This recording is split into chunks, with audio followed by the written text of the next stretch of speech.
Hey, Shawn, thank you for joining me. We are live. I cannot say thank you enough. I just want to let everybody know, do a quick introduction from my point of view, and then I'll turn it over to you and let you do probably a more proper introduction of yourself. We actually don't know each other that well, Mhm. but probably about a year and a half ago, I was in Phoenix. It was in January for a conference, and we met. And I was just totally blown away by you. The impression that you give off was just like, yeah, like you're hustling, you're starting businesses, you're helping people. I remember you told me you would travel to their location and film what they do and then create content for them, and it wasn't cheap. And I was like, dang, that sounds really cool, but like that sounds like something that you have to really be ready to invest in. But you were so passionate about it. And then we exchanged Instagrams, and I was able to check out your material really quick, and it looked really cool. So I kind of like stored it away in my mind, and I knew that I was just starting this podcast back then. Yeah, I remember. I remember our conversation vividly. We were in Biltmore area. I remember. Yes. Yeah, I remember that area. You picked me up. I was going to lunch, and I just remember thinking like, okay, so you really drilled on like the why. I'm sure we'll talk about that in a moment, but like you got to know why you're doing it. And I was like, I think that makes sense. Like I I didn't know if I needed to have an official story that was sort of like a really good elevator pitch, or if I just should be more genuine about the why, but I thought a lot about it. But really since then, I've like relocated my whole life from Nebraska to Washington, and I had to put things on hold, but I've been able to pick it back up. This is the 29th episode. So I was sitting there looking at a list of people I wanted to interview, and I had your name, and I was like, I don't want to reach out to him until I feel like it's better. Like it needs to be ready. I need to like um, be more polished, know what I'm doing a little bit better. And then I just thought about it, and I was like, I probably saw something on an Instagram reel or a TikTok, or maybe it was like Mr. Beast. They were just like, you're never going to be ready. Like you got to just ask. You just have to put yourself out there and just keep trying and doing stuff. And so I was like, I'm just going to ask him. Like if he says no, so I'll just move on. But like, hope I'm just going to do it. And you were like, yeah, let's do it. And I was Yeah, like, man. I could a talk little all day. And nervous. again, I'm more than happy to go ahead and share because I have a saying. I have a saying where I rather produce more than I consume. That's kind of the season of life that I'm in right now, as far as this whole 2024, just more mature in my career. As far as the service that I'm providing, and then the impact of what it's directly attributing to, and the belief behind it, and the people I have behind me. And so, when you reached out, I'm always the one that's reaching out. I have a saying of zero expectations, and I have I don't expect anything from anybody. But in terms of doesn't mean I'm not going to put the right foot forward, in what I think and believe in terms of just doing the right thing, or doing the right thing, and overall doing good things for other people, but not expecting anything back. So part of you reaching out to me is definitely something that I appreciate, as far as you reaching out, because I have a lot to share, and I've been behind the scenes for quite some time. Like when you met me, well, I think that was around the Super Bowls happened. Like that's when I Ubered around that time, is when the Super Bowl was Yeah. transpiring, and I did it for exactly reasons like this, because it doesn't hurt to have a little bit of extra cash, but also the connections of people that I've met doing Uber for the maybe Oh six yeah. months in total that I've done it, between 2019 and then maybe a month or two I did it around the Super Bowl.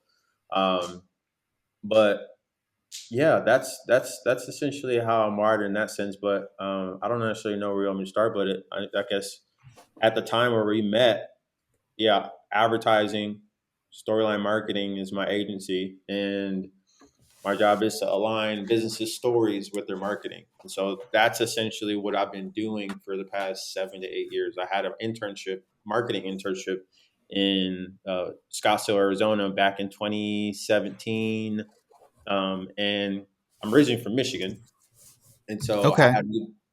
Say again. Oh no, I just said okay. Like I didn't know you were from Michigan. Oh yeah, yeah. I'm from Michigan originally, and then I moved out here back in 20. I moved back out here in 2019, but moved from Michigan. I had moved back. I originally moved here in 2017, 2016 of March, and then during that time frame, I just kind of took a chance to come and move out here because I was doing network marketing and started in 2013 into 2013, and I did that all the way up till 2015, and that's kind of where I got my fingers. I got my feet wet in terms of selling myself and overall believing something bigger than myself and overall investing in myself when it came to being able to be a master communicator. But up until this point, that's basically what I've been doing for myself. And now I'm translating that into businesses where I'll travel to them, I'll film their content for their business, and that I will advertise on Facebook and Instagram and YouTube ads. And overall, I will help them become the obvious choice in their local market. So, like next week, I'm going to be going to Austin, Texas, and I'll be advertised. I'll be going out there for an automotive shop out there in Killeen, Texas, because right now I'm Okay. running ads for automotive shops and home service businesses. And and then I'm also going to be going out there back to back. That's who I was talking to as we jumped on this call. It's a garage door company in Austin, Texas, as well.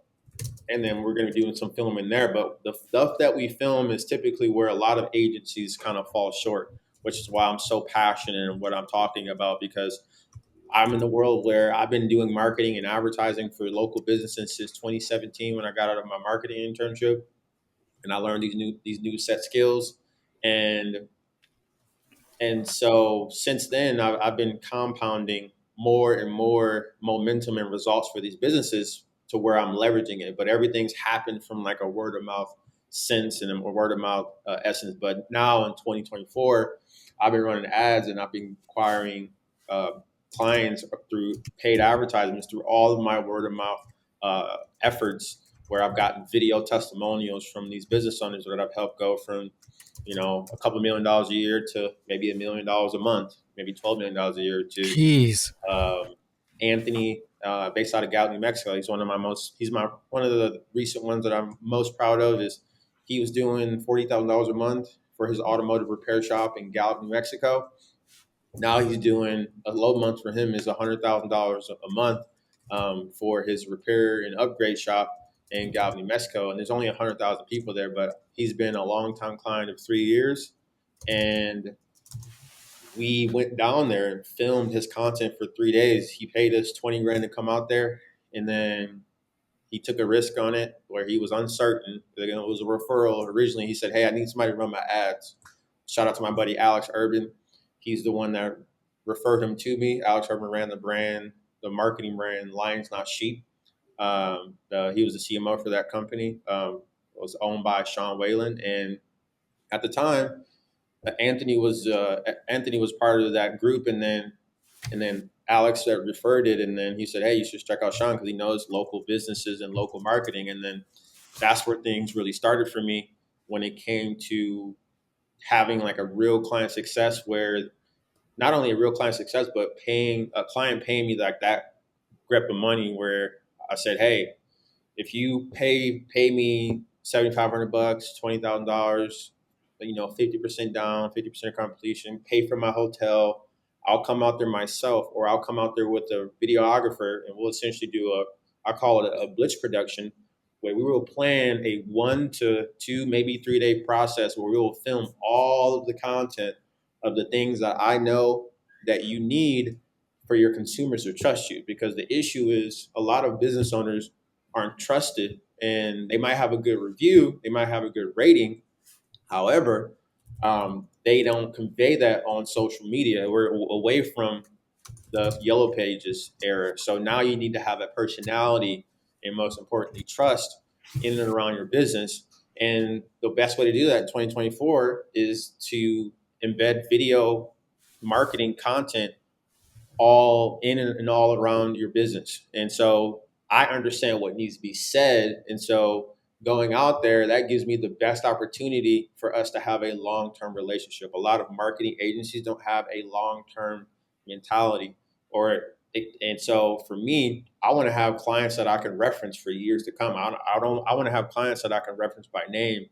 And there's a lot of people in the marketing space where they don't want to give their name away because it's NDA, or it might not be as successful as they might have perceived it Right. or framed it. And a lot of people have a bad taste in their mouths where every time I get on the call, someone's had a bad experience with a previous relationship when it comes to marketing agencies. So, and for me, I genuinely want to help these businesses grow because I want to reference their success, which is essentially what I'm doing now. Like right after I get off this call, I blocked out time for this, but I'm making ads for myself, and then I'm planning these blitz productions for the client. But the ads that I'm making, half of them are from my agency Storyline Marketing are testimonials from people that have given a good word and are currently successful or using my methods that I've helped them implement. So, and right now we're in 8 markets, and we help over 10, and so we're on the road to help being in 50 different markets where people are utilizing the Storyline Marketing method, where they're the obvious choice, not out of their standards, by their consumers standards, meaning they're talking about them on Facebook and Instagram and YouTube and TikTok. They got 100 person comment thread. Their posts are being shared hundreds of times, and most importantly, their revenue is going up. And for whatever reason, I understand this, and none of these agencies are able to do that. And that's why I'm so passionate about it, because it's either agency does advertising and then they're very backseat, and then they have a very passive relationship with the client where the client's kind of always shopping, looking for maybe how could I do this better, or they potentially know they could do marketing to a degree. Like I have a client in Colorado. There's a roofing company next to him. He wanted to do a production, but he has a advertising agency. He was the advertising agency gave him a script and was like, "Hey, could you read these scripts on camera?" They didn't offer to come out. They just said, "Hey, could you film these for me?" And so a lot of agencies are intimidated or don't know necessarily how Yeah. to direct that. And so for me, my team, we know how to do both. And every time we do both, things go astronomical for their business and their local market, especially for these blue collar local business industries. And so right now, that's the prime focus right now, going from just referral based to advertising these services and overall helping businesses become the obvious choice. A byproduct of having more clients is helping them impact their local economy, let alone the national economy, like they've never had before. But that's what's happening, and that's what's looking to be duplicated. Not only to mention, now that we've got some success stories where they're most successful they've ever been.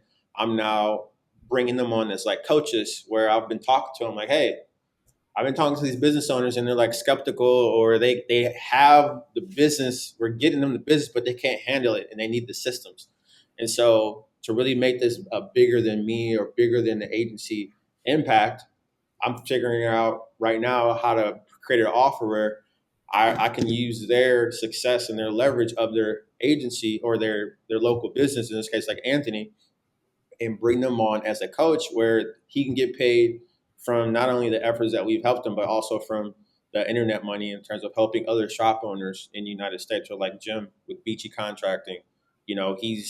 He went from just doing insurance hail claims across the United States, or in Wichita, Kansas, to now he is building massive buildings for all across like 8 to 12 different states, soon all across the United States, where he's doing upwards of a million to $2 million a month. But he started right now. The common denominator is Facebook ads, YouTube ads, where he's getting $200, $300 leads, and they're going for 500,000 $1 million buildings that he's doing by just simply capturing the details in the day to day. And there's so many blue collar businesses that they had these systems in place, these marketing elements in place, they would be able to thrive in play in such a unweary time. In this case, when it comes to a shaky economy, my clients are thriving when it's an inflated economy, and then we have people that are struggling. And so that's kind of the main focus. That's what's on my mind right now. But that's essentially the thing that I've been developing since we met.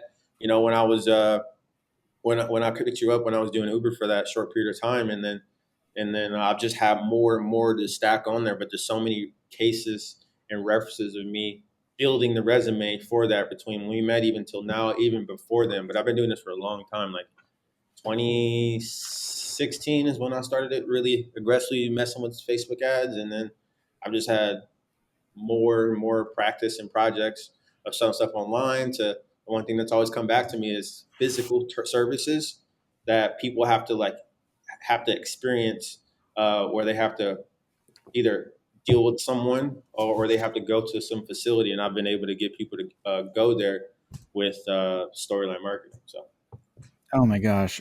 Well, thank you. That is so cool. I have a million questions. of course, feel free. Like I said, I didn't know where to start, so that's kind of what was on my brain. That's literally what I've been working on. So feel free to ask away. Okay.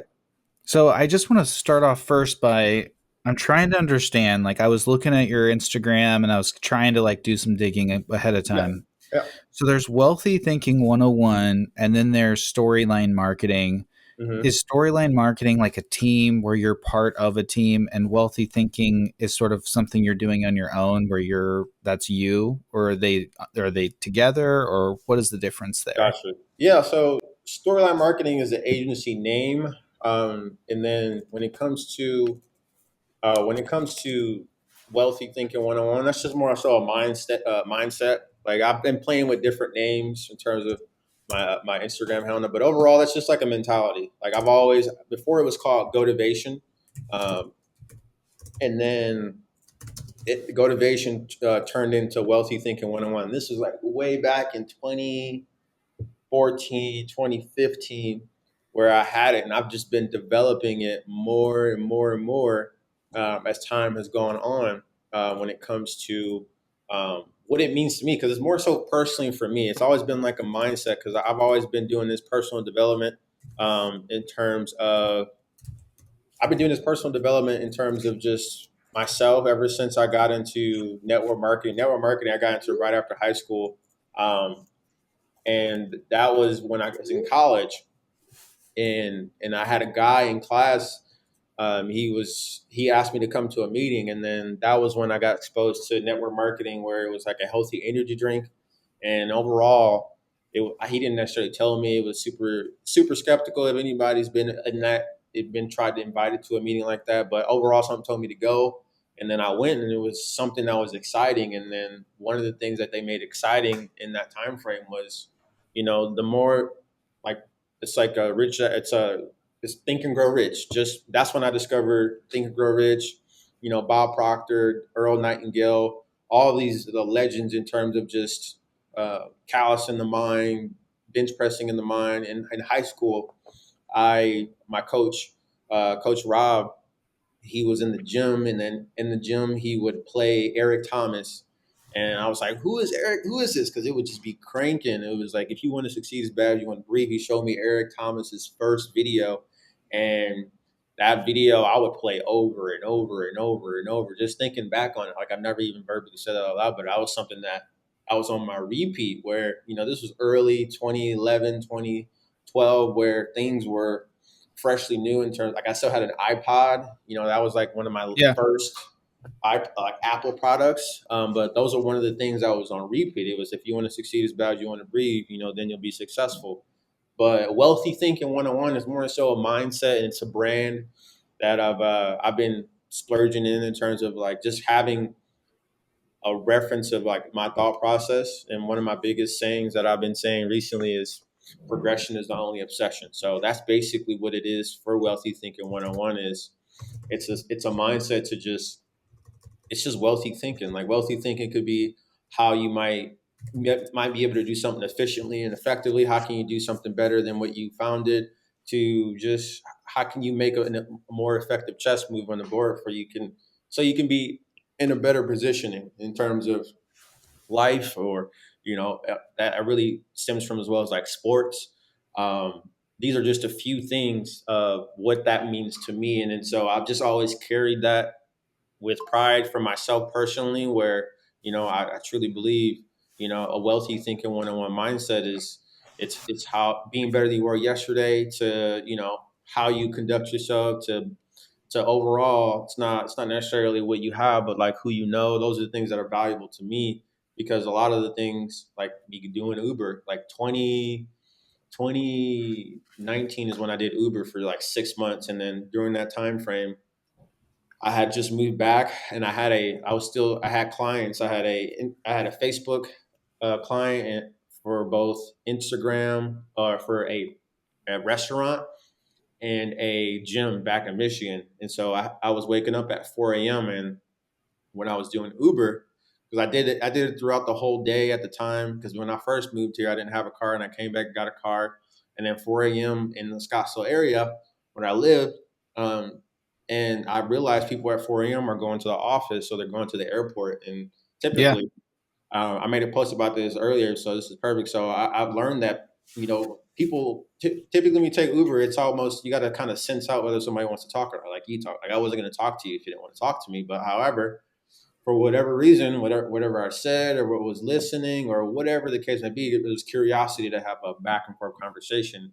And I learned how to do that where, in the case of people at 4 a.m., if they're, nobody wants to typically talk that early, but I would typically be playing a podcast and people would have interest in, and I would ask if they mind playing it. But minutes into the ride, it would bring curiosity to ask me questions like, "Oh, what are you listening to? Why are you listening to it?" And Yeah, so that's what happened. You were listening to like a podcast about this stuff, and I was like, "Oh, that's interesting." Like, see it? Exactly. yeah. So just being, see, that's wealthy thinking 101. So for me, I was reverse engineering because everybody thinks about how they want to acquire said things. So for me, I was reverse engineering how I can get people interested in the things that I was doing. So every time somebody get in the car, like you, Trevor, like and this started back in 2019. That's why I wanted to do it. I was like, Super Bowl weekend's going to be here.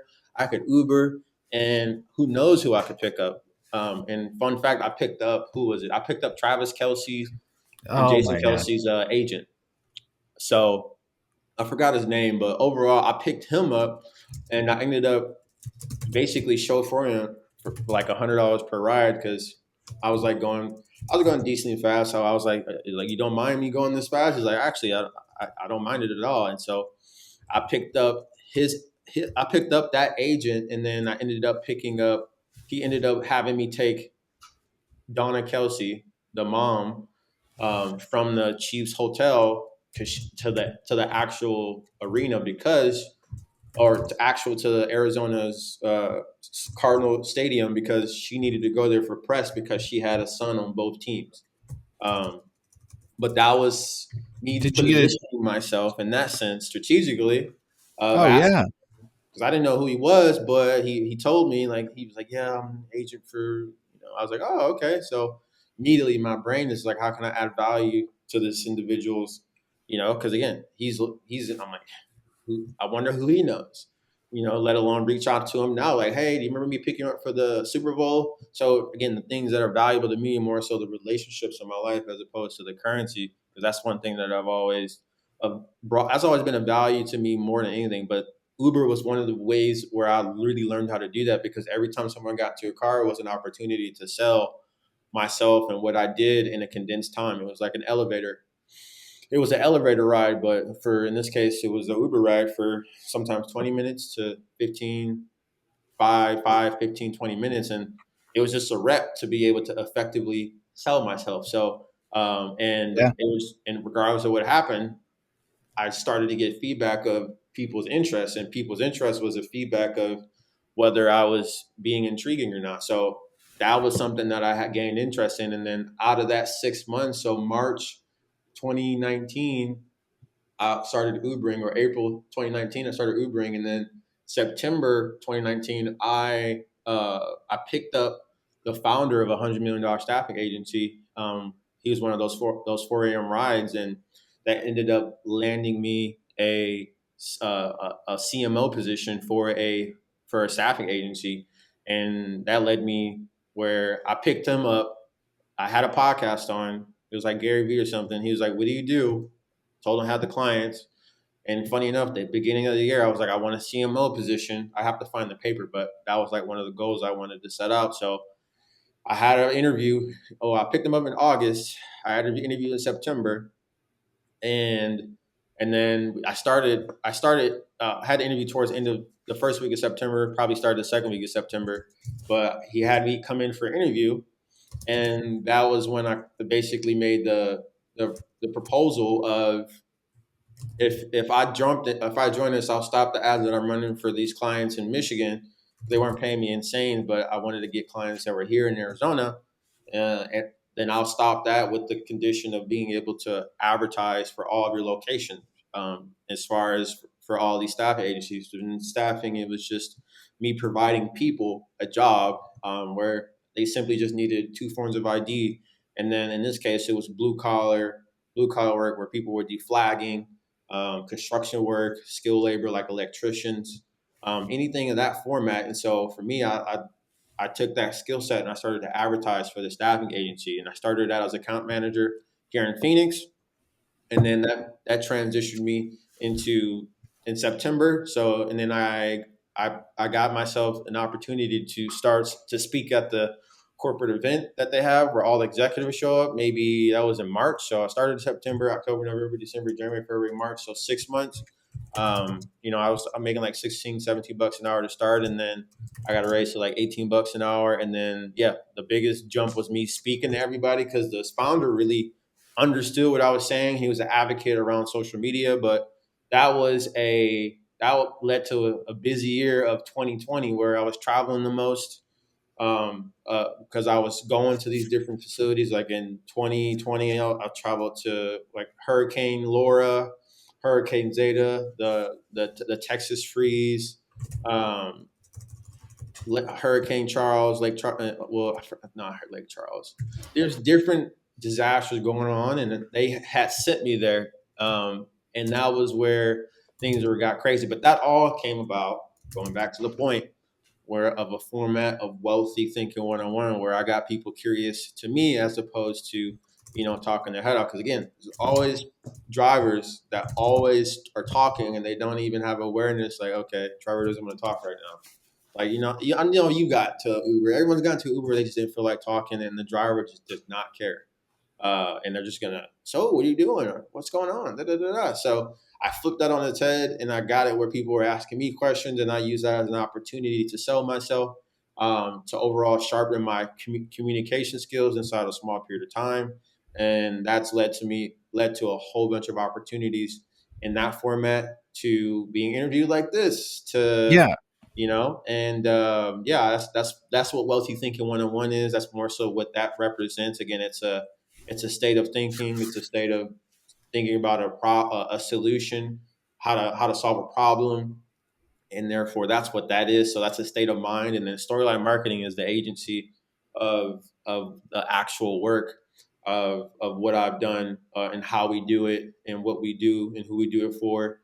And so I just started that in end of 2021 when I stopped working with the staffing agency to kind of make that official, and then really aligning the story with your marketing. That was the name that was brought about, where that just represents the agency, and the name is just what we do. We align your story with your marketing, not because you say so, but your consumers say it in the and it's something you don't have to speak upon. And so that's what we do for our clients right now, is where we align their story with your marketing, based off based on being a creative first agency, where again we want to film the content that we advertise so we can have a long-term relationship and overall help small businesses in America every single time we go ahead and become a client, whether it be hands-on where we actually become a client, or you hire myself or someone on my team as a consultant, to help you, because you can't be losing all these small businesses to all these corporate giants when you have an opportunity to outperform them. But you gotta be willing to share the story. Just because it's uncomfortable, like you say, you're doing this, it's uncomfortable, but you're doing it, and you're okay with the outcome. This is what storyline marketing is, and the focus is to helping businesses that have a story that's willing to be gun ho. And if you're gun ho to sharing your story, you can honestly change the trajectory of the business that you've started, or you bought into, to really be the obvious choice, where your consumers are bragging about you and they don't even think about your competitors, because there's people that want to support you, but you're not doing them a service. You're doing them a disservice by not distinctively sharing and showing why you're different. They got 5 tabs up on their computer right now, like I do right now, and we got 5 competitors, and they're like, who should I choose? But if they have some distinct content, or I like to call it a Netflix narrative of content that distinctively I shared like that, that. yeah, that's Sean Seaper's coin right there. I got so many sayings, like it's all Netflix organic. narrative.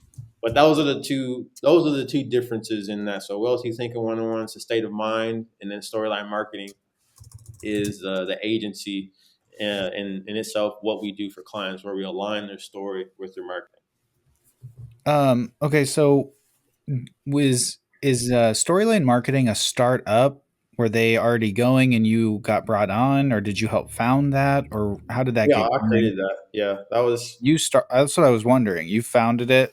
yeah, So yeah. when you got that client that paid you $20,000 and you started this company from nothing, that's got to be like an amazing feeling. I mean, you've like officially made it. That's got you enough money that you can kind of like whatever. Maybe you were already 100% in, but that That was seems like definitely a a confidence big boost for deal. sure. Yeah, no, it was not to cut you off. I don't know if you're gonna No, add no, anything. that's perfect. No, it was definitely it's a paradigm shift. So it's not. It was definitely a lot of money at one time, but just to break the paradigm of asking for that amount of money and justifying it, because I've always wanted to. I've always wanted to. I've always wanted to make sure that I was bringing the value to whatever I was asking. So that was one thing that's always been important to me, because there's a lot of people that will. I've just never known how to sell myself in the sense of I've never known how to sell myself in the sense of just doing it in a way where it wasn't 100% congruent. I never knew how to like expand on that. So that's one thing I've always had to learn. In terms of just, I've always wanted to do it in a very transparent and organic way.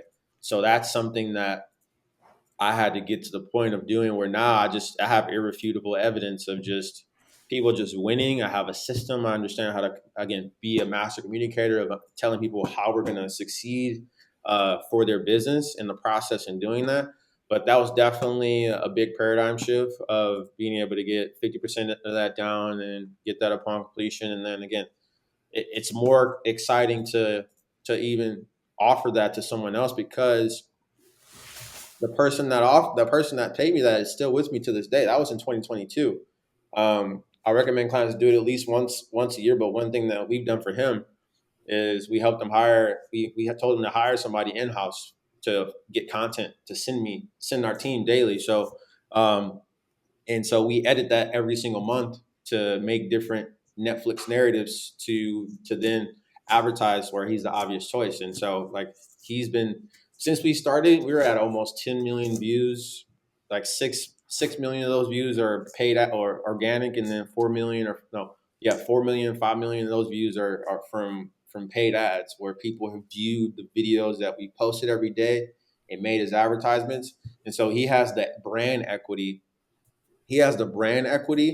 that is irrefutably just dominating his market, and nobody is coming to mind for his business, because nobody has the personality, and overall no one has the consistency of advertising in his market, where we're putting a couple of $1,000s in this every single month, where he's able to double his business, to get 16 return on ad spend every single month. But it all started with that investment. And so that goes into the whole justification of, you know, spending that money. It's just a matter of putting it together. For me, again, I can only speak on me, but for me, I was more so wanting to make sure that if I'm going to offer that, I want to be able to justify it. And so I was able to lay it down. And therefore, ever since then, that was a referral. That was something that I've been able to put in the details to help people see the outcome.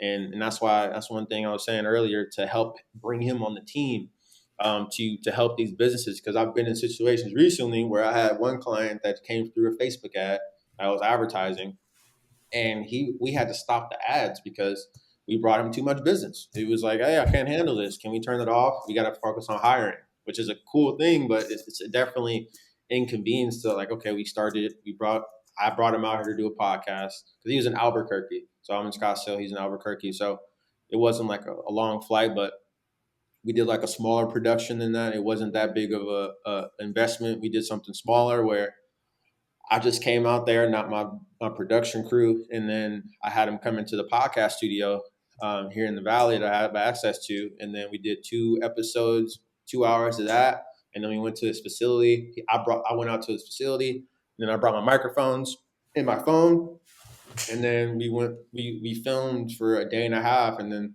we've been putting stuff together ever since March, and we took April off, and then we started back in May 28th. But that is a scenario where his systems, or he wasn't able to handle because he didn't have enough staff, where things were breaking. And so that's where for me it makes it more exciting because now the value is bigger. I was talking to Anthony, I was like, hey, we got to do something because everybody I talk to, they either they say the same answer of, oh, I can handle whatever, to, once we get to a certain point where they probably can't handle the business if we do bring it to them. So I have to like prepare people, which is a great thing to have, but it's genuine because it doesn't make sense to stop when we just started. So that's like another element that I'm learning about, again, reflecting on everything of how can we make this offer better and foolproof and something that can be a part of their financial budget from years to come, because this is a standard. It's not just something they need to do with me. They need to do this when they're not working with me. Because why would you not tell the story of your business, but you be consuming, the story of all these other businesses, but then complain that, social media doesn't work. So for me, I'm as storyline marketing, as founder of that, I'm always thinking of things in that format. So I'm always staying up and I'm always pushing these business owners to that next level to make a narrative as opposed to consuming one. Because if you do that, then you'll have the extra car counts or the higher repair orders or the more phone calls that you want for your business, because you're producing more of a narrative than you are consuming. And then it's just going to be very obvious, because most business owners don't do what I'm talking about, which is why I'm just all in on it. It's such a value. It's something that I'm one of the few that are really connecting that bridge, and that's why we have the big audacious goal to go ahead and lock down 50 markets this year, whether they hire us as a consultant and we tell them how to utilize their money,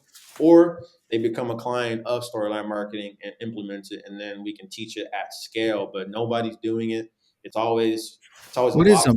when you say market? Sorry to cut you off, but is that a client or is that what do you mean a market? When you say I think you said earlier you have 12 or so many markets and your goal is 50 markets. Oh, what is What is that? a So example, so right now we got eight. We've implemented the storyline marketing, the obvious choice appointment system is what we call it, as far as like the niche of everything. But we've successfully implemented it for 12. Right now we're working with eight. As of next week, maybe nine.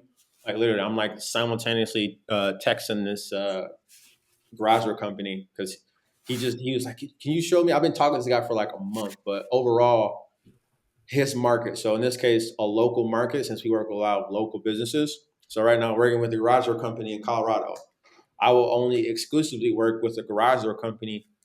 Storyline Marketing will only work with a garage door company in Colorado, and we won't compete with any. We won't take on a client in his local market that's another garage or repair company. Because one of the things that a lot of agencies do and a lot of local business have issue with is that they have a lot of agencies that like to work against each other, where they'll take 5 clients in Colorado and then they'll advertise for all 5 of them when you're bidding against all 5. So for me, I'm giving exclusivity to every person that I work with. So I say you had a cleaning business in Washington, and then you're like, hey, can you help me dominate inside of a 50-mile radius of my area?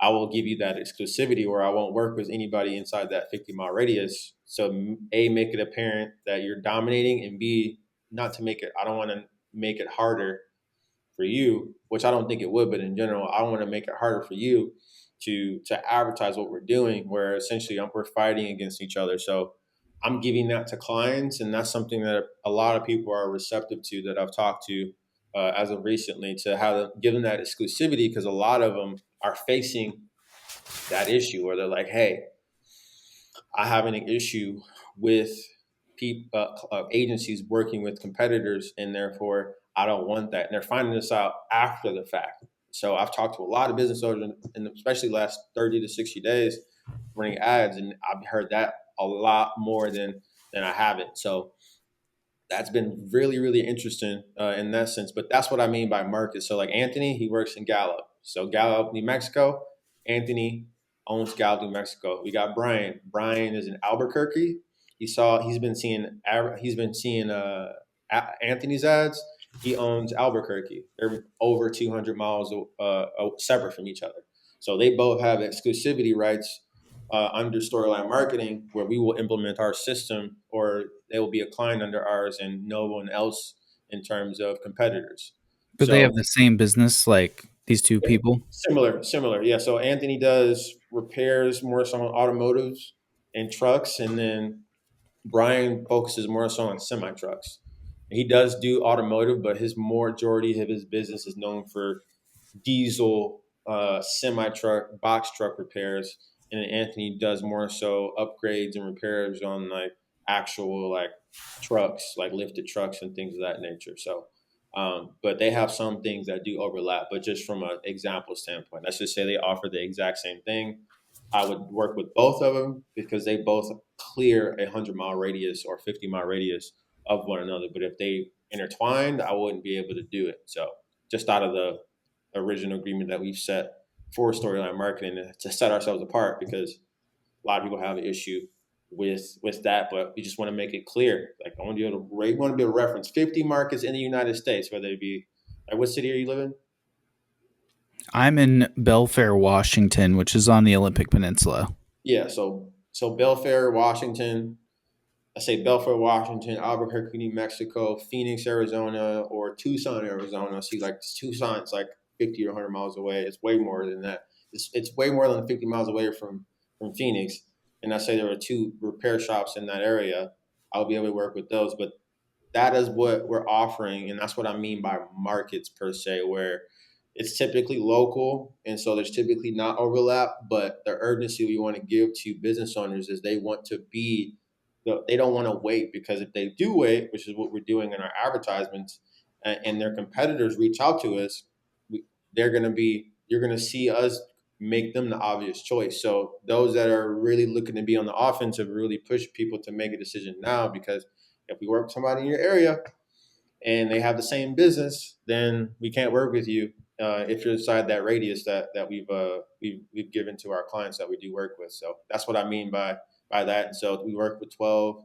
Right now we have eight clients that are actively profiting inside the local businesses, like chiropractor, like mainly automotive and home service is where we just have a knack. It's just kind of rinse and repeat. We do take other industries, but typically they're all local business. But we're right now inside of 12 markets as far as the systems. Eight people are actively clients of ours, and so we're now climbing into 50. And so we want to give that exclusivity to at least 50, so we can reference that, so we can again save small businesses in America, because the content that we make for them is just so unique, because everyone's got a unique story. It's not any copy and paste. A lot of agencies want to copy and paste, copy and paste, copy and paste. How can I delegate, do the bare minimum? We want to go all in with the production. That's why we have a hefty cost for the production. And then for that production, we'll have hours of content that we'll be able to edit every single month. And then we'll be able to advertise different campaigns, unique campaigns that make you so distinguishedly different, that the influx will be so night and day. And then as time goes on, we're going to just collect viewership of your content that makes you the obvious choice. And that's what typically happens, because nobody tells a story. It's always the bare minimum. And if they do a video, it's very low effort, low budget. It's not the abundance that we go for. So again, if we're going to spend time with you for a day or 2 or 3 days, we're going to get a good amount of content. We're going to get hours and hours and hours of content. We're going to go see your customers that love you. We're going to ask your staff questions that we know that they answer on a regular basis. We're going to ask you why you're different. We're going to get details of your services. I like to say we're going to treat. I tell everybody. So I tell everybody, like, I want you to treat your business like Steve Irwin. We're going to get so detailed with your business as if you're Steve Irwin and you're on camera and you're giving us detail of what's happening. That's the mentality that these business owners need to get in before we go and see them, because that's the redundancy that business owners need in order for them to trust you. It might seem like, oh, this is stupid. No, this is what they need. This is what they need to trust you, because most industries in blue collar, let alone any, have negative connotations. So if you want to rewrite that narrative, what's the best way to do it is to have customers that vouch for you, share and show why you've got 5-star reviews. You got to leverage that so you can beat that, and therefore beat the misconception or the bad stigma that you have around your business. Dude, I know it's just going. You're like, no, it's like it's so interesting to me, and I just feel like it's so impressive that you. It seems like you're perfect for this, but why did you want to do it? Like, and I guess what I'm really curious about too is you went and got a degree in it, and then you got an internship, and you worked for the staffing agency. "Oh, I didn't get a Was degree for it. you didn't do that? You didn't go to school? I went to school, so that's a whole situation. I went to school, and when I went to school, because at the time when I went to school, I didn't get good grades in high school, but I was the original identity to go, the path to go is to run track, because I was getting scholarship offers for that in high school, but didn't get really good grades in school. And then my mom got sick with cancer, so I had to like step up to I'm the plate. sorry to hear that. There's a different season for different reasons. We all got our hardships, you know. So, but it's part of life. But that was what, in 2013 when she got diagnosed, and then when she got diagnosed, her husband split after she got diagnosed. So I had to help out my brother and sister the best I could based off the situation. Being 18, 19, was working at Buffalo Wild Wings at the time, and then um, and then I wasn't necessarily focused or the best at school, so I kind of dropped school after a few months. But out of that, um, when I was doing it, I remember vividly that I had a teacher that was doing a marketing class, and she told me that I'm really good. She told the class when we first started, I'm really good at teaching marketing, but I'm not really good at selling anything. So that was really interesting, and that's always stuck with me, because it didn't make sense to learn something from her that she didn't necessarily know how to do, despite it sounding good of how she was reading the textbook. So from there, I went on a path of I bought a course like Ty Lopez. You know what Ty Lopez is? No. Okay, so he's somebody that had a YouTube video on a YouTube ad where he was like, "Here in my garage, just bought this new Lamborghini," and Oh then yeah, I've seen that. yeah, so I was one of the first to see his ads in 2015 of January, February. So I saw that ad, and then he brought the correlation of That was a compelling ad because yeah, I was a little skeptical, but I was like, I almost wanted to buy that right then and there, you did. know? I was one. It was 47. It was $97 a month, or 67 bucks a month. But that was one of the things that got me, and I'm so grateful for it, because I went through the 67 steps like 2 to 3 times, and the principles I learned from it, and but that put me on a path of learning from people that actually had credibility in the things that I wanted to accelerate in. And so that was a pinnacle moment where I was learning at the school. She was like, "I'm not really good at teaching it, but I will teach you how to do it." And then that's where I was like, I need to. I went on a path, consciously or subconsciously, to the more you learn, the more you earn, like Kevin Trudeau. So I went on that path, and then I learned, and I got into network marketing, and then they were giving me these book references and how to win friends and influence people. Um, Think and Grow Rich. And I went to conferences, marketing conferences. I bought courses like Ty Lopez. I met Ty Lopez, went to his conference in January of 2016. And then, uh, and then I got a picture and video with him, and after following him for a year. And then, That's pretty well, cool. yeah, it was great. It was great. I've just had a whole compound of outside education. It wasn't necessarily traditional per se. It definitely wasn't. But all my education, 99% of my education, if not all of it, that I've really implemented today is all out external of the education system, because I definitely didn't thrive in it. But based on those circumstances, that's where it started. And then, Well, and then did you I, want to be a business owner or did you want to work in marketing and help? What did you want to do both or what was the plan? I wouldn't say it was like the divine plan. It was something I found that I was curious enough in it. I was curious enough to continue to learn it, and then I just kept compounding small wins because during the time when I learned about network marketing, that was around the time that I discovered Ty Lopez. So those overlapped with one another. So that kind of accelerated me to become curious because all I knew is I just needed to be able to provide for my family. So at the time, again, my mom she was in remission for like 3 to 4 years, and then once she got out, she wanted to go ahead and go on her own path, and then she was trying to figure out things with her relationship, and so she wanted me to go. And the next goal is to go into life, figure out what that next chapter was in terms of having a job, having a family, defining what that was for me. And so part of the thing that was to propelling me was network marketing in 2020 into 2013, all the way to 2015. When I found out about Ty Lopez, being speaking in front of crowds to buying a course here and there and going to a conference, selling a T-shirt here and there to buying a Shopify course.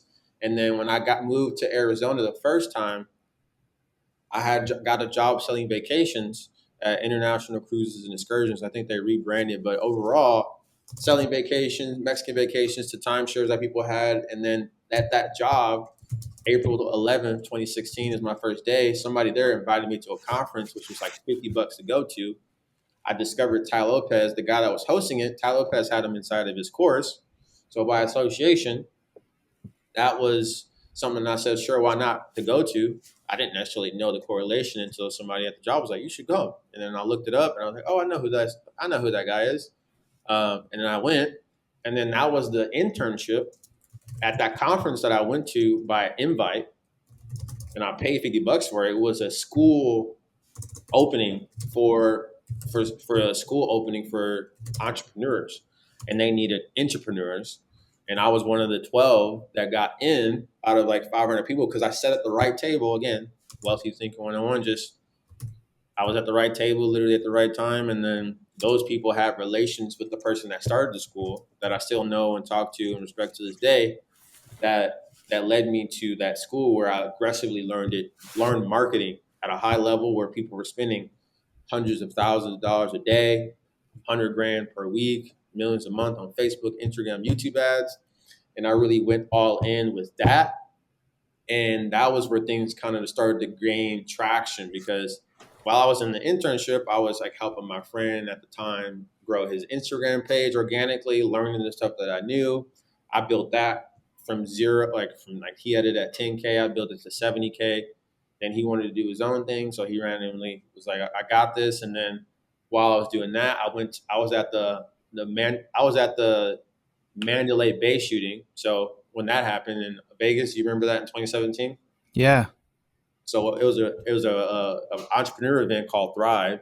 So Thrive was the event that I met one of my business colleagues that I roomed with for like 3 to 4 years, uh, Patrick, and he's been making money on the internet since he was like 5, 6, 7 years old. But he hates content. He hates stuff like this. I've been trying to get him to do a podcast like this Yeah. forever, but he's one of the most successful people that I know where he's doing big deals from the things that he's leveraged on the internet. But I was building Shopify stores at the internship.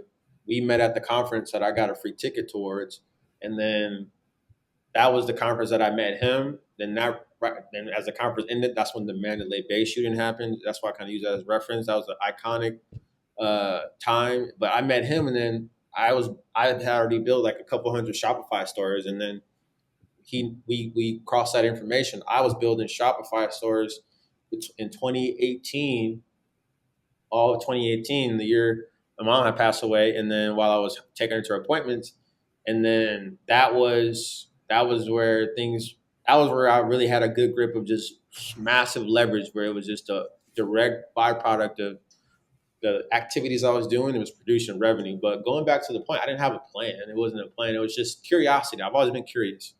Like I would say, I've always had a curiosity of marketing. Like I sold candy when I was a freshman in high school in 2010, 2009. Like that was because I didn't want to ask for money from my mom. You know, I didn't want it to be like, oh, I didn't like doing that. So my grandmother gave me a stocks and bond. It was like $500 certificate. That led to me selling candy. I was like, and then my mom helped me open up a bank account. This was when I was in Michigan. But these are events that I didn't necessarily have a compass towards, or oh, I want to be a doctor. The original goal is just to run sports, be in track and field, because track and field is what was I was good at and was great at. I was getting a lot of attention for. I was either going to do that or be hands on with like welding. You know, I had welding classes. Like I was the person that was in. I built things like cabinetry, you know, chairs. That's the stuff that interested me. Or taking toys apart that had electrical wiring and putting stuff together with that.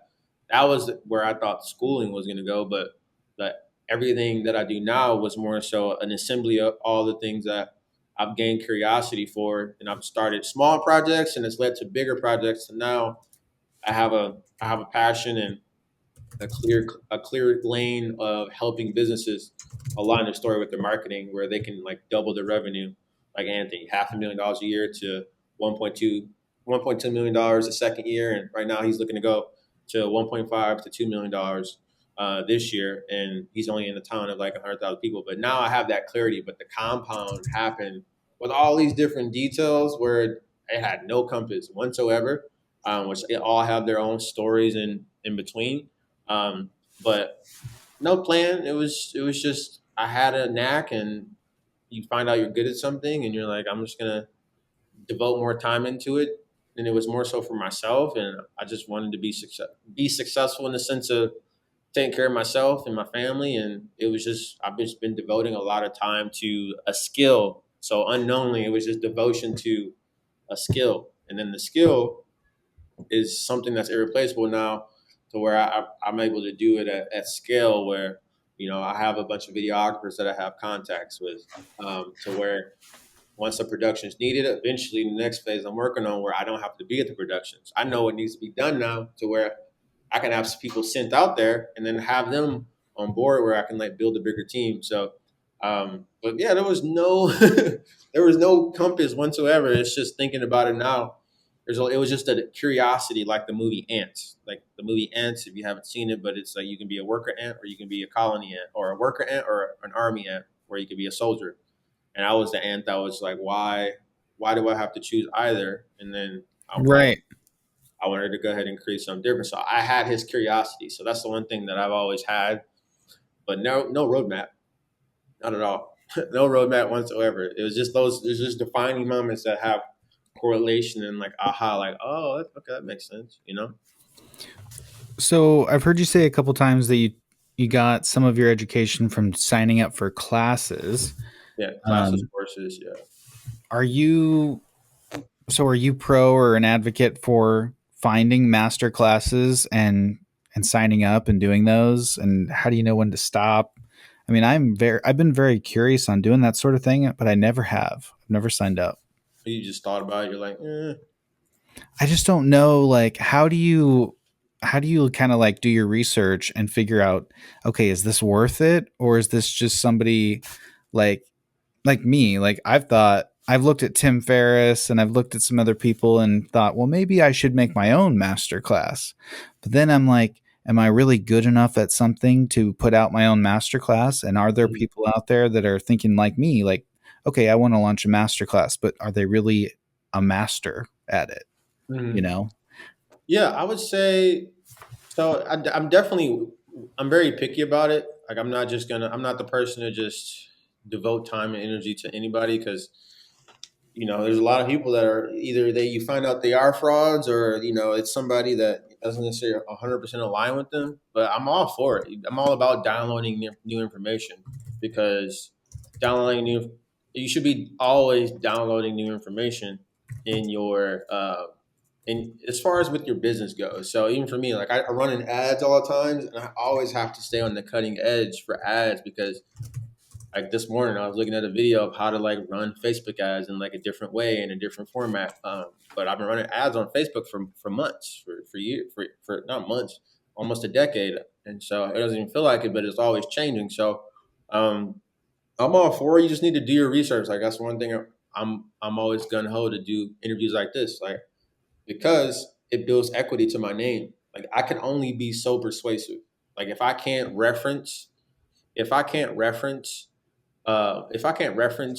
work that you've done, and have good tiebacks to people that you've impacted, and it's like impossible for you to go ahead and get in contact, then there should be an issue. You just need to make sure who you're listening to. You not just listen to everything they're saying. It's like I don't have information from one person. It's an accumulation for many sources. Like I don't believe in a black and white mentality. I'm all about accumulating multiple multiple spectrums of information to bring in an assessment. So I don't have a black and white mentality. So if anybody in this case, I would always be downloading information, sharpening my mind so I can go ahead and progressively move forward to being able to define a new skill set or become aware of information that could benefit me. So that's what I would say. Sorry about Okay. that. No worries. That is what I would say to that because when I came across Ty Lopez, I was pretty fresh on. I never bought a course. I think that was one of the first courses that I ever bought, and then that led me to meet discovering another person, and then I learned something from him, and then like just like Ty Lopez led me to Chris Record, or before Ty Lopez, a guy named Justin Senior. Justin Senior sold cat T-shirts, so I learned how to sell print on demand cat T-shirts to some degree, and I did it for myself. So like a couple $1,000s of cat T-shirts, and then I wasn't able to do it again, and then in that time frame, I learned network marketing, where I was learning how to be a master communicator. So in this case, in 2024, it doesn't make sense not to web, create a skill where you can leverage it and weaponize it to make an extra source of income. So you just need to constantly be on the lookout for new information to build a skill set. So if you have a goal in mind to build a skill set and you have value of something, more value to something before you actually bought it, that is the timeline that you want to pay attention to. Don't just treat one person as like this holy individual. That's the issue that a lot of people run into. And then that when that person has a mistake or is flawed, then you will then you create this person and you worship them, and then you don't know how to necessarily assess it because the internet's always going to reveal all your positives and your negatives. So that is the thing that I would say to that. So if you want to do it, someone like yourself, Trevor, do it, but don't go into it like it's going to be this end all be all, especially if it's. I'm all about how it's sold because like I come from the guru era. Like the more you learn, the more you earn. Like that's the one thing that really stuck with me with Ty Lopez. Like I was like that was one of the things where I was like, wow, okay. The more you learn, the more you earn. That makes sense. He associated learning with earning. In this case, it could be money, it could be cars, it could be financial freedom. And then I took that along with the other things from Ty Lopez. And then I got another thing from Justin Senior. Justin Senior really helped me discover an aggressive method of how to approach Facebook ads. I was like, oh, this is how you run a Facebook ad? Uh, Yeah, that's got to be a good skill to learn because you don't yeah, just know how to do Facebook ads, you no. know? And that's the thing. I've always been curious. So I was already messing with Facebook ads, didn't necessarily know what I was doing. I made a Miami Heat page when LeBron was with the Miami Heat, and I spelled Miami wrong. I remember vividly, and I told my mom that, hey, if you give me your credit card, I can we can make money or something like that. So, and it was just, I was just paying for advertisements and I had people commenting and liking the page. But at the time I knew it was something. And this was again, whenever that was, but that was happening. That curious mind was there. And then that has always carried me to, in this case, to learn how to use this new tool called social media and figure out how to get business from it. Like right after my internship, I had to I had to make money because my internship was paid, but it was only 2 grand a month. That was before taxes, so I was only making like 1,700 bucks in Scottsdale, and then sometimes I had to come up with all the rent because my roommate wasn't able to get rent some of the months, so I had to figure it out. So I did that, and one of the things I did is I would use Facebook Marketplace and I would sell things on Facebook Marketplace when it was fresh, and I was able to sell things same day. go to a garage sale or go to Ross and get like a name brand bag or clothes, and I would cut off the Ross tag and leave the designer tag, and then somebody would come pick it up for the full price or for Oh 20, yeah. 30, $40 more than I did. So And that that's was like Gary V stuff, isn't it? Doesn't Gary yeah, V kind of retail talk about? arbitrage. Yeah. Oh yeah. But that just made sense to me. That's what I'm saying. I was just curious from a curious standpoint. It just made sense to me. So I've always been in the solution mindset, especially for me. I'm just aggressively more and more always invested in myself, and that's the thing. I'll never stop because again, progression is the only obsession. Like I'll never not be in a room or have a network of people that are ahead of me to some degree to keep myself sharp because I never want to be dull, and especially for me in advertising, I never want to be dull, and I want to be dull in my profession, or I never want to be dull in those that are around me because we've all seen what that looks like. And for me, as a competitor, being running track, and I was really good at running tracks, 110 hurdles, and then long jump. Those are the things I really accelerated at. I just transferred that mentality in this case to my skill set. So yes, you should definitely invest into yourself. No, you should take all of what they're saying as black and white, but you should take nuggets and then have that carry into the next piece of information that you get because it doesn't make sense. Like all this information came after school, and a lot of people don't even pick up a book again after school. And I didn't have No. an interest in school or reading or audiobooks until afterwards. Like I've read more out of school than I did in school, where I've listened to a book like every day. I listen to maybe a podcast every day, if not Alex Hormozy, $100 Million Leads. I'm doing a non-negotiable challenge with my siblings where you listen to a book every day, at least a chapter, or going to walk. Like I'm always trying to sharpen my mind because your brain, just like I deadlift, so it's a muscle. So I just treat my brain like a muscle, and I that's not. saw your Instagram post where you deadlifted 562 pounds, I think. Yeah, yeah, it was pretty awesome as far as just doing that, and that's just a personal goal that I set for myself. For me, it wasn't even for anybody else. Like I was going to do it regardless, and the reason I got that is somebody saw one of the ads that I was like messing around with around my gym. I just set up an ad of me deadlifting at all the gyms I would go to. There's like 3 EOSs in my area, and then one of the guys reached out to me, walked up to me, and was like, "Hey, you should deadlift and for a competition for the state." And that was 2 years ago. Shout out to my buddy Darrell, and ever since then I've been competing. And that came from me running a Facebook ad, just messing around, getting curiosity. So, and that led to me meeting more people. So, the one thing I always keep is that curiosity. Never had a roadmap, just kept curiosity. And then I've always leveraged social media. I've always told some format of story, like even with Facebook. I've got so many videos on Facebook of just me knocking down dominoes, Hmm. with my foot, or I'll just set them up and knock them down up to, I interviewed my mom when she first started chemo again in 2017.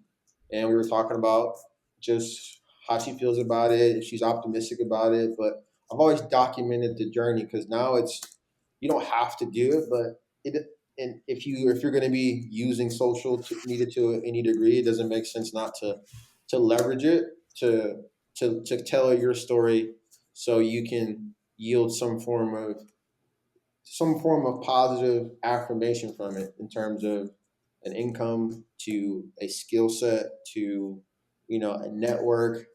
It's only been a ROI positive in that sense of just constantly staying plugged in, but constantly telling my story and learning how to magnify a message. So that is the common denominator. That is what I've been on the road of doing. And I never thought about it. It's just something I've always done. Like I've always been documenting my process, and now it's something that I've always done. Now I'm verbally advertising storyline marketing, as far as across the United States, and so now I'm doing that. I'm doing what I'm doing for myself for businesses, and it just ties together in terms of the passion and then the actions of it together. And going back to the point in summary, in this case, like I have like a $47 a month $47 a month membership for people that like want to learn the ads that I make for clients, where we just go over ads that are working, and then it's like a Q&A. And for me, it would make sense. I would pay $47 a month for somebody that is actively doing it. That's what I would say. If you aren't actively doing what you're saying, then that's where things are kind of iffy. Like even if it's 20%, like That's a okay, good point. Yeah, you are actively doing ads yeah, all the time. yeah, I'm literally I got ads manager up right now. I'm not saying you got to make that your whole life, but if you got some skin in the game or some skin in the game of reference of something you've done recently, then that is a great rule of thumb to say, okay, Shawn is working with this client. Shawn, like literally, as I speak, while we're talking, since we've been on the call for an hour, I've been sending this person in Austin. He runs. He's like a founder or he's president of this garager company, and I'm sending him video work of things that I've worked on in another market to show him, show him the work that I've done for his business in a different market. So he hires me. So going back to the education piece, then you need to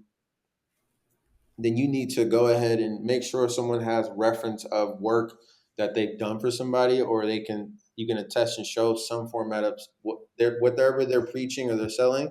They have some history for it. That'll be my rule of thumb. If you can't find anything, then that's where you kind of have to okay, like because I did start. I didn't have too much to show for when I started, but that's where I started at a low price, or I did it for free, and then from now I'm more than happy to charge people, you know, a couple grand or 6 grand or for my time or for a few weeks or whatever the case may be, because I have reference to paying me. The outcome is revenue, you know? So Oh yeah, I'm all about um, not really needing to discuss price, figuring out what the right, what makes sense for you because of your value, and mhm. if people are paying it, then it's worth it. You know, Yeah, 100%.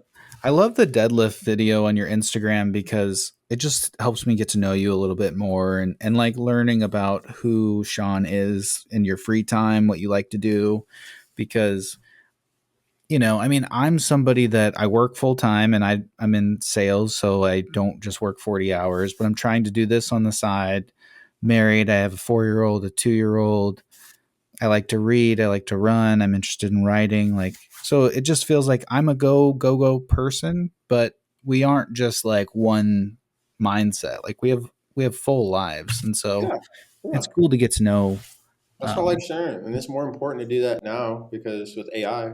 So it's more yeah, important for us to be transparent because people that do AI, when I AI with AI being so prevalent, like Ready Player One, people want something more transparent to attach to more than ever because everything is so fabricated. Or is it real or is it not? It's more reason why people need to build a brand where you just share. Oh, I like the golf. I like the deadlift. Oh, I like the bowl, and you should do it for yourself. But I just say that it tests to how much more valuable it is of you saying that, because everything is moving towards of it being some form of a Wally movie. So that is the value of doing it, and I've heard that before. It just motivates me to keep going. Like I got to keep doing it for many reasons, but my basis for me, as I share my documentary, and even for your kids, like okay, this is who my dad was when he was in this chapter in his life, and now we can share that evolution with the children, which is it's the highest form of accountability. So yeah, you could be scared of it, but it also could be motivation to be like, it is. Yeah, that's a good point. so it's like oh, my dad had interviewed Shawn, and this is who Shawn is, and he didn't necessarily have it all figured out. Versus going off of the he said she said. You don't have to do that anymore. Now you can say, this is where I was when I was 39, and I get to share this with my kids when they're 5, 10 years old, and they can look back on it when they're 40. And we Yeah. got a whole new paradigm with that now. Have you heard of the book Smart Brevity? No. Okay. So my boss gave it to me, and it's like a very short book. Hmm. But I became obsessed with it, loved it, and I'm into fiction and nonfiction books. But It has to do with how to write emails that capture attention and how to do PowerPoint presentations, how to do public speaking, how to lead a meeting, like company culture. Hmm. So it's one that I would highly recommend. It's an easy read, and it just basically talks about how there's so much content out there. We're all competing for everyone's attention. Here's a way to help your content stand out. So I feel like you might like it. I did do a 50-minute presentation on it at a conference in April. And one of the messages in the book is called One Big Thing. They're probably not the only ones that talk about this, but they'll say if you're sending an email, you should have one big message. If you deliver a PowerPoint presentation, you want one big message on each slide, but also you just want one big message from the whole um, presentation that your Hmm. audience would take away. And so I guess I wanted to ask you, if the listeners are listening to our podcast today, we're only able to take away one thing from you from this podcast. Do you have any idea what you would want that to be? Oh, progression is the only obsession. No one has it figured it out. Um, Life isn't black and white, even though that's how we were taught in school, a black and white mentality. It's more important for us to make education our friend nowadays, to constantly be on the lookout for a betterment of a skill that no one can take away from us, because how life worked 20 years ago, let alone 50, is completely different now. And so with everything changing, like right now it's 2008 right now. So for a lot of people, like I always say, for me, like I'm 29, chapter 29 in my life. So being 29 now in this era of inflation and economy being shaky, like for me, I'm devoting so much time and effort to leveraging my skill and building something to stand for a long time, based around making progression my only obsession. So I'm able to thrive despite it being a shaky economy. So if you can make progression your only obsession, that and then learning a skill and being on the offensive instead of the defensive, it being a shaky economy won't matter, because just like in 2008, money just flowed in a different direction. It flowed in a different area. You got to have a skill set, and most importantly, be conscious of the flow of that skills, of where that money goes. And that's where my mentality is at right now. So progression is the only obsession. Learn a skill set that you can leverage and in thriving despite it being a shaky time. That would be my 2 cents right there. Along with it not being, don't don't take information from one person. Just I my like perspective. So just always be consuming perspectives. Always be downloading information, like your phone downloads new iOS software. The updates. You got to be updating your software as well. I like it. I also saw on your Instagram that you went to like a TED Talk in Detroit. Yeah, yeah, yeah. I went to a TED Talk. It was 2018, so I think it was like September, August, somewhere around there. But yeah, it was Detroit's Tech Talk, so all entrepreneurs from Detroit were there. So that was pretty cool. Where I was able to, you were able to see like big businesses. Like there was one place called, I forgot, it's like swimming. I don't know, I forgot what it was, but it was like a swim school. But it was pretty exciting to see that TED Talk of everybody there. I was like, damn, it'd be cool to be at TED Talk Detroit. Being able to share what I've built. But it was really cool. I just kind of went by myself, but it was definitely enlightening. Do you Um, have any desire to talk at a TED Talk? yeah, 100%. Especially with what I have going right now, just being able to share perspective. Because again, I'm really a believer of, just if you can find somebody doing what you're doing, and there's no excuses. And if anything, you've got a sliver of hope. Like if I can just find somebody, if you can find somebody that walks like you, talk like you, then you have an opportunity to do whatever you may want to do. So I'm a big believer in that. So I'll just be another person to add to that, add to the arsenal of somebody that's done something that a lot of people said they can't. So 100%.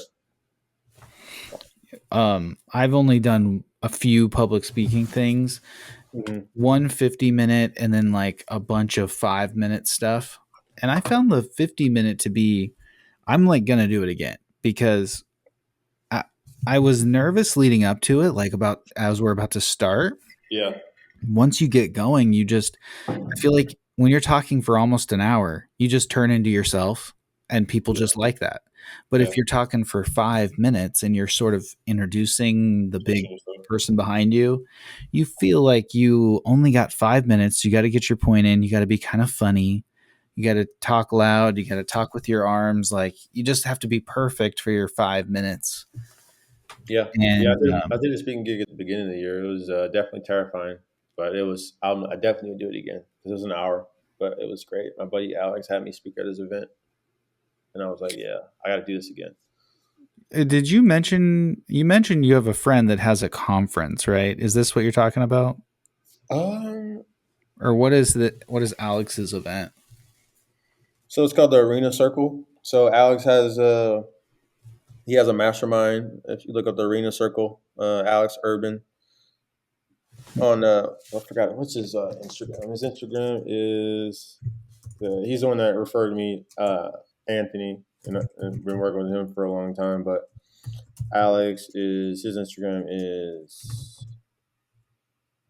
Alex Irby. So if you look up Alex Irby, he has a arena mastermind. But again, he created the arena circle, and so I spoke at his event in January. But he's one of the guys that I met at my marketing internship where. At the time he was just going off of a chance. He came down from Salt Lake City to the school to potentially meet somebody. Just banking on an opportunity, and he's been thriving in the sense of doing so many big projects at a high level, doing all the marketing that I'm doing for maybe specific brands, and the arena circle is an event that was really great. I got to speak on stage with like Cody Alford, Ryan Bowman, a lot of people that I didn't know, but that are doing really big things, but they have their integrity intact of how they move, how they operate. They're not perfect by any means, but they're very transparent of where they're at and how they're handling adversity, not just boasting about their success and how they might be better than somebody. Like they lead with their heart, lead with being transparent. And the first event we had was in January. They were talking about doing something maybe around this time, but I haven't heard anything. But he had me come and speak at his event, and it was definitely something I would recommend somebody go to, especially if you want to invest in yourself and overall be around people that are making progression their only obsession. But Alex is a great guy, and he's somebody that he wants to he wants to do good things and do good for other people. And that event he's been able to attract, at least in that one in January. That was my first time going because he reached out to me in like December. He's like, "You want to speak at my event in January?" I was like, "Sure," because he knew about my success with helping Anthony and all the other clients that I work with, and so I was on stage sharing that and overall my story and overall helping value points of how we were able to scale his business to doubling it and how people could do it for their business in a different format. So I was able to share all that for an hour. But Alex Urban is definitely somebody to follow. He's one of my assassins in my group. If I had to call upon somebody, or if I had to trust somebody that you could go ahead and get some great, exceptional value, and trust it and have somebody and have a track record of finding the things that he's done leading up to this point.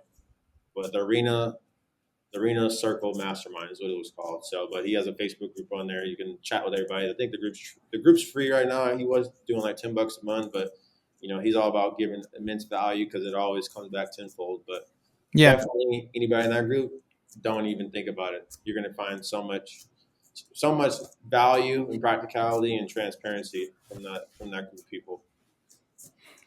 Well, I'm just curious because now that I've started doing some speaking, it's all been for my work.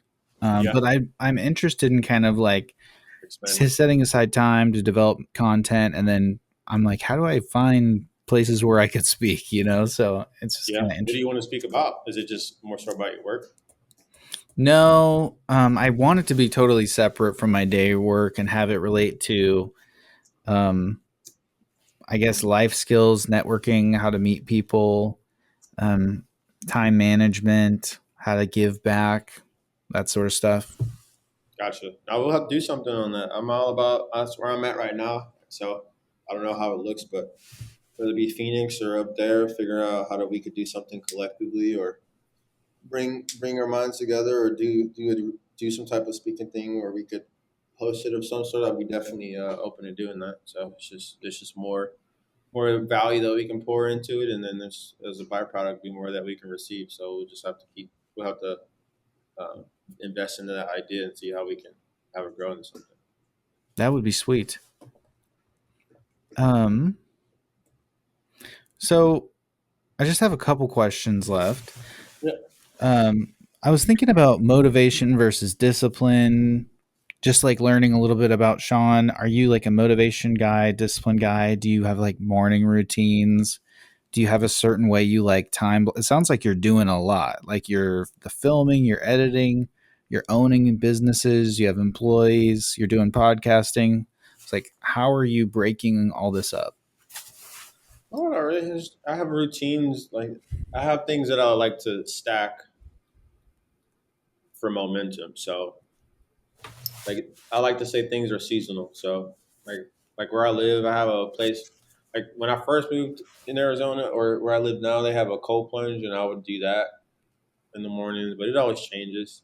So I usually wake up early. Like summers, it's always early. I'm waking up between 4 and 7. Like likely today, likely tomorrow, I'll probably wake up early, go work out with my girlfriend, and so I'll do that. But right now, there's no real pattern. There's just things I want to always check off that are consistent because life is seasonal, just like the weather. So right now, I have to walk at least a mile a day. I'll read a chapter a day.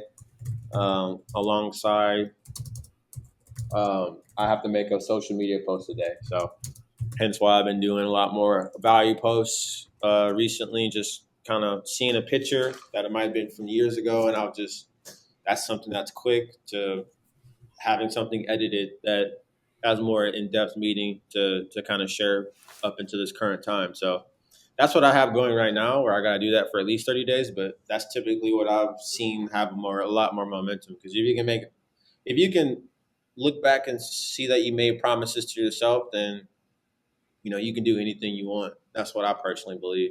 So if I can say I've read a book every day or listened to a chapter of a book every day, and I walked a mile every day, made a social media post every day, and then I don't know if I have anything else, but those are my 3 or 4 things right there that I've done right now. I'm like 9 days in a row or 10, 11 days in a row. I'm not sure.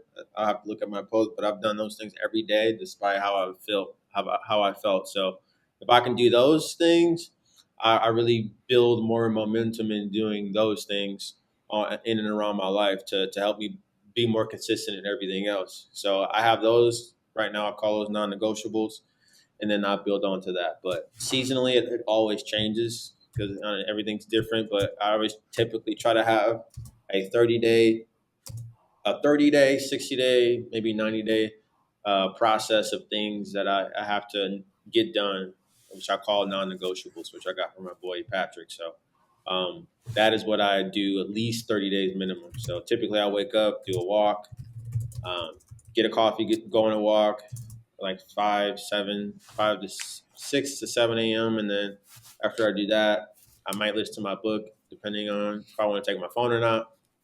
And then I'll work out. I'll work out regimens typically based on if I'm training towards something. Like I'll work out 3 days a week now, but there's no real rotation of things because I'm not training for anything. Maybe as the fall gets here, and then and then yeah, right now it's just all in for my business. But right now I just have non-negotiables to make sure I do what I need to do for the business, whether it be following up for sales calls, you know, closing another client, uh, overall setting up ads. Like after this, I got to make ads, more ads, retargeting ads to sowing more seeds with the business. But it all starts with the non-negotiables, the small things that I just mentioned. So and then those roll over into everything else. I like to say how you do one thing is how you do everything. So if you can make small commitments, then they can they'll compound into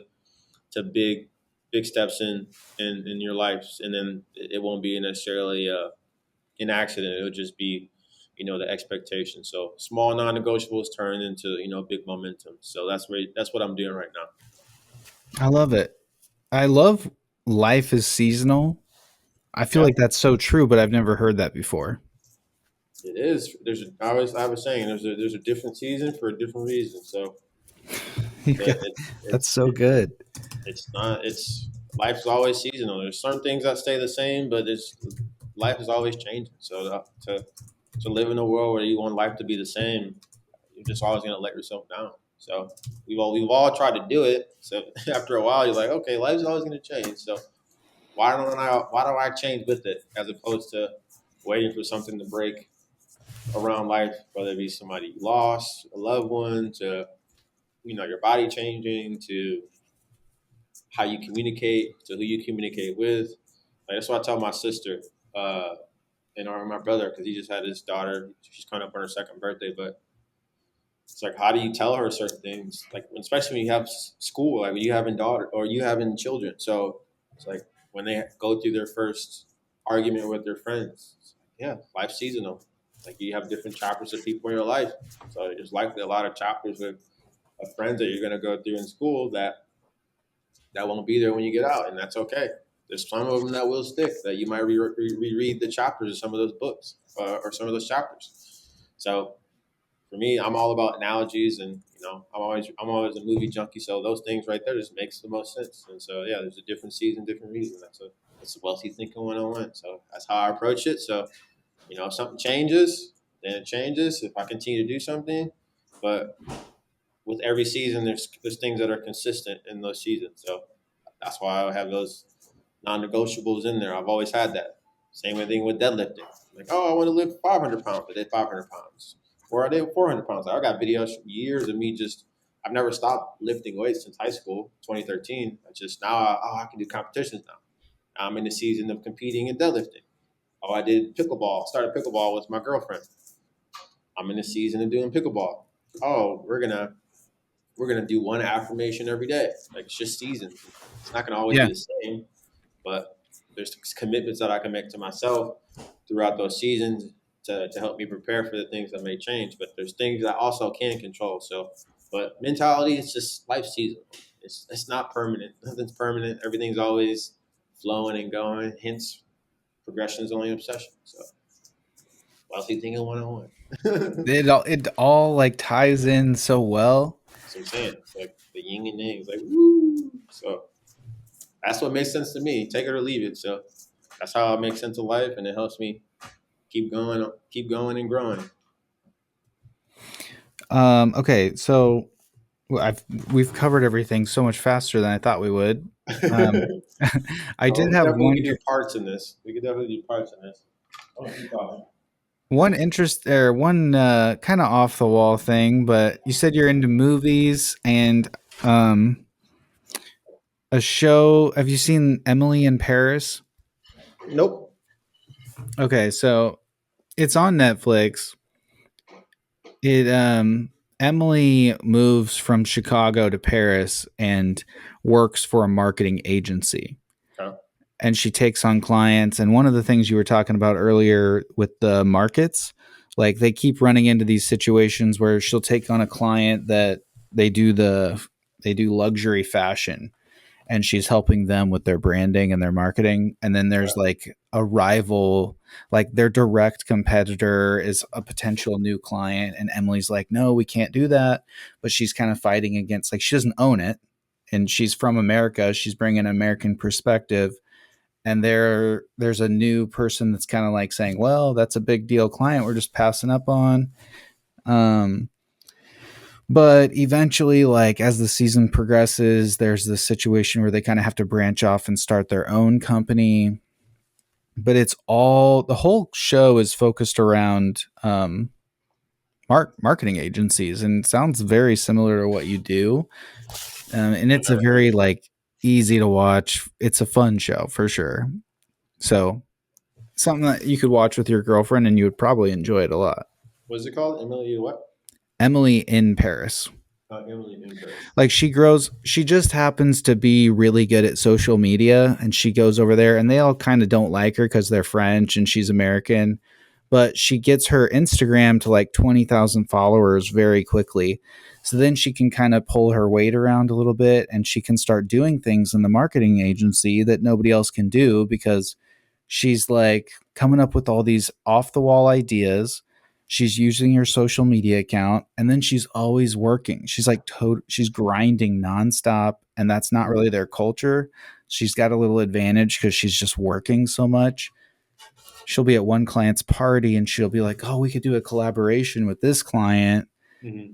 Um, That's me for sure.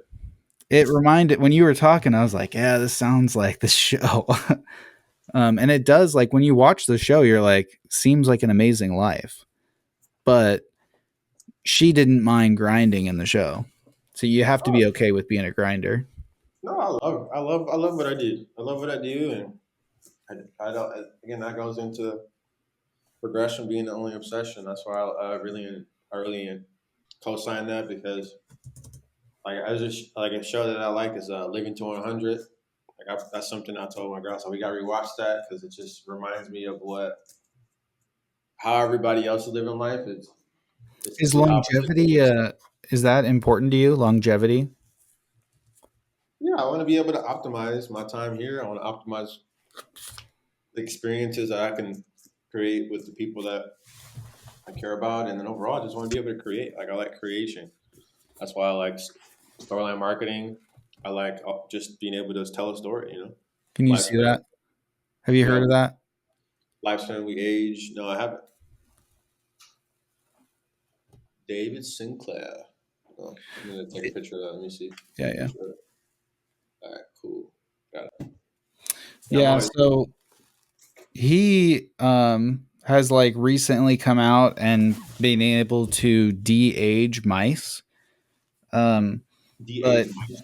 yeah, and he basically publicly says that we don't have to age.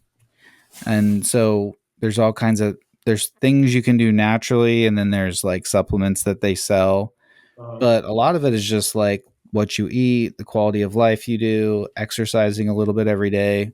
Hmm. But I'm very into health and nutrition and that kind of stuff. Yeah, yeah, I'm big on like yeah. I want to optimize. Like I'm on, like even though I haven't hiked in a while, so I'm thinking about my cardiovascular since I'm not like powerlifting right now. So yeah, I want to optimize. Like I said, my mom she had got cancer, so I've always been very. She's one of the first people in our family that ever got cancer. Everybody else has lived to a very long time. Even her mom is still on this earth. She's what 76, 75, 76, and she mows her own lawn. So it was definitely a shocker when that happened because nobody was thinking about her not being here before she turned 50. So since then, I would always give her ginger shots, and she would take black seed oil. We were always trying to do different things to help her cleanse her liver. So that's one thing that I make a regular thing. Like my girl, she just shout out to my girl. She just started making ginger shots. Like that's something that she started making because that's something I would always go to Nectar here. I was go, hey, let me get ginger shots because it's very vivid in my mind and give that to her because the goal for us to get have her take ginger shots was to help cleanse her liver so help the cancer potentially not spreading so where she was able to digest food. But from that time and then to my buddy Patrick, he's really been into ginger shots and or not ginger shots, trying different supplements like dragon herbs and you know, I'm always trying out different vitamins and then, you know, lion's mane, all different types of just supplements that I'm trying and different foods, superfoods, and to overall bring optimization to like omega threes, brain health, especially sitting all the time. Always test again seasonal stuff, testing it out, um, seeing how it can help me optimize from how I feel to how I work. So I've always kept the consistency in all these seasons of life. So So my exercise has always been there, but in this case, now even today, it's just I'm always all right. I'm out of supplements. What new supplements am I going to try? What different ones am I going to try? Okay, we got lion's mane, we've got dragon herbs, we've got we got this PhD doctor stuff. I got a buddy that has a he has he's I forgot what it's called, but he's got like some powerful stuff that it's like really good for focus and gut health. But I'm always tasting and testing, and even like coffee. Like I don't know if you drink coffee, but you reminded me. There's like a I forgot what the coffee brand is, but it's like a orange orange company. I forgot what it's called, but it's like a super coffee. But that stuff I'm always trying out. Just why not? I'm always trying out different things to see. I'm trying different things to try to see if I can get better performing horsepower. So never stopping. So that definitely is important to me because just want to optimize. It makes you when you lose people, you just want to you appreciate life. So everybody talks about how everybody likes to talk. We're gonna die anyway. Like that's kind of like a cliche thing that I've heard, where someone's always to some degree, I'm gonna die anyway because they've got some type of vice, which is fine. Everyone's got their thing, but for me, I'm just like, why? I'm trying to optimize living while I'm here. I'm always the devil's advocate in that sense. Like, okay, sure, we're all gonna die, but at this point, we gotta optimize for living. It makes sense to do that. So you go ahead and like, why aren't you doing that? So I've always been the That's person that bring that question up. So that's what I'm doing in the sense of that. So it's not guaranteed, but why not? Why not try? So I don't have a problem. Like, it's just I love the fact that I got the day to speak. So Thank you for being brave and talking about your mom and for sharing. of I course. I appreciate you being vulnerable and opening up about it. Yeah, of course. Yeah, I'm happy to share, man. Like I said, life's seasonal. It's seasonal, and we all have our hardships and things that we're gonna have to face. Whether people leaving, coming and going, so just makes us human. Like I don't really care to share it, but because everyone's got their trials and tribulations. Like I'm no pinnacle. I'm just sharing a perspective. You can take insight from it if you want, but other than that, do what you will because you got your stuff. The only difference between me and you is I've shared it. So that's Right. Yeah, no, I was just thinking that. Like I've had some recent things happen in my life with loss and it is hard to talk about and you know, it's hard to know when it's appropriate and all that, but it's definitely can be challenging for sure. it's not easy, but it's like David Goggins. Like that's why I re-listen to David Goggins all the time because that's why people like him. But he's like, yeah, you like what I'm saying because I'm sharing the real that you just been keeping cooped up. And he says he's sure in his perspective is such to the extreme where it does people like myself a service because he's sharing it so it doesn't and he's learning how to make peace with it as opposed to have it bottle up and transfer into something else. Like I don't take anything personal. Like if you were to have an outlet or something, like I feel bad for him. It's not about me. It's about something that you haven't internally processed, whether it be you, my siblings, brother, sister, parent. Like I don't really take it personal. I understand that there's something internally that you haven't made come to terms with. Like it's not to say it's always gonna feel good, but there's a reason for everything. So I just understand that principle. So that's why again, that's where in my life now, that's why it's like, okay, that's why I want to do more of this. Do more of this. It's gonna help people like, okay, like you're like, oh, I've had loss happen in my life, but there's a lot of people who are like, Trevor, I'm so glad you share with me how you dealt with that time in your life and it made me take the next step to do A, B, and C. And it's a power. We're all people. Like social media, don't let it fool you. It's like everybody wants to show perfects. Like even I recently, I'm like, hey, I'm sharing some really depressing stuff or sad stuff, but that's part of life. That's why you have value of happy versus sad because things have been when things are up, things at some point were down. that's just life. It's just life. So you got to be able to share all, not just highlights and oh, I got a Ferrari and I got a promotion and I got a house or I got married. Like no, like you got married, but you got to work on that marriage. You know, like, okay, I got a house, but the house needs working on. You know, it's the details. Oh, that pipe broke. Those are the details that we all like. That's why we like all the Netflix stuff. Like that's what I'm saying. That's why I call it a Netflix narrative. Like that's my coin or storyline marketing. That's why you like stories. That's why you like Emily in Paris.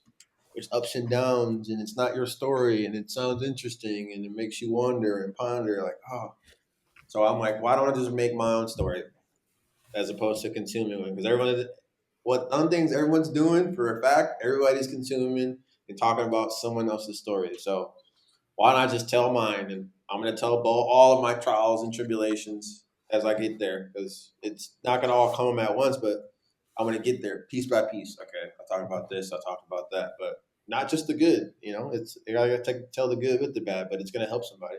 So I'm going to tell my story while everybody consumes everyone else's story. That's the difference right there. But a good story isn't just a happy ending.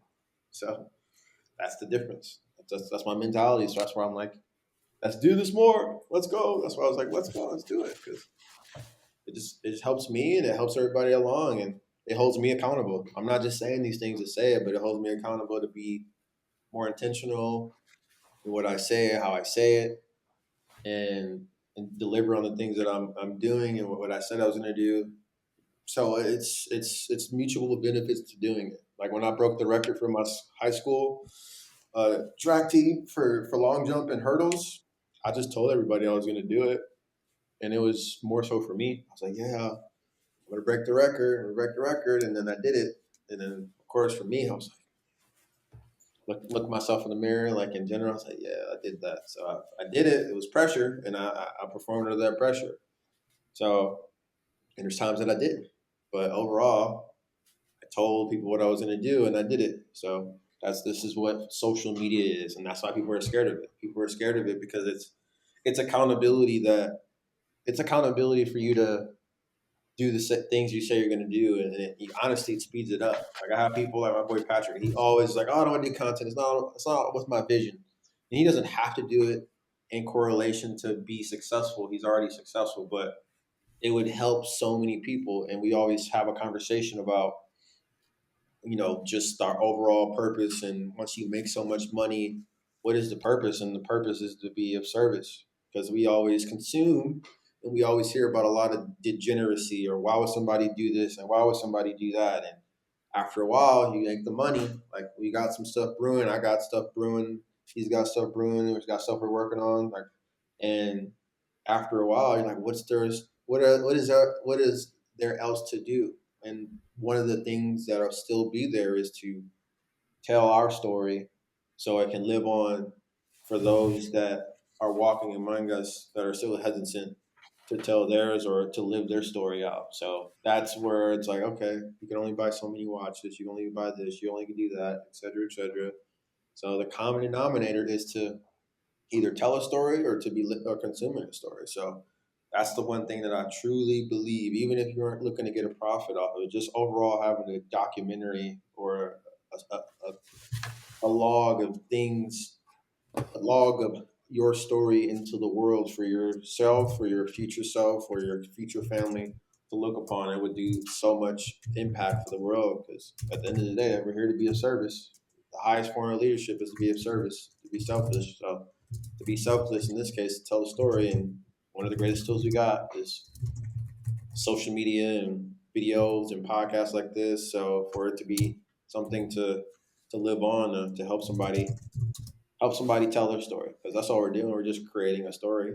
This is just a story on steroids from when we were just all around campfires 2,000 years ago or however long. Now I can just multiply. So to fight the degeneracy, we got to go ahead and tell our story and live up to the things that we're going to say. So that's the reason why I'm like, yeah, let's do it. It just seems like it makes sense for people to do it if you're going to be on social to begin with.